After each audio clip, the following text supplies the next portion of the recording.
เอาไม่เท่าสู้ๆไม่จนลกเอาเนี่ยเอานะแม่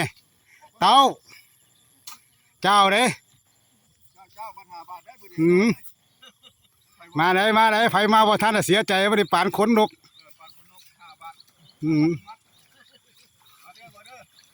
มื้อนี้เจ้าพาให้มัน5 บาทใส่ลกต่อลงมัดละ2ว่าซั่นจังบ่เจ้าบ้านนี่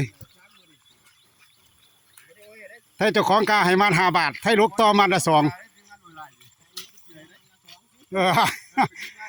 เมียจวนเนี่ยต่อลงมาละ2บ่ได้บ่แล้วว่าซั่นห่วยเอาก็เอาอ่ะพูดอบตเฮาก็มาเจ้าแล้วอบตหมู่เก่าได้อหั่น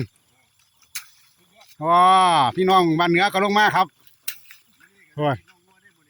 มาเร็วเฮาก็อยู่ฝ่ายพุ่นมาเลย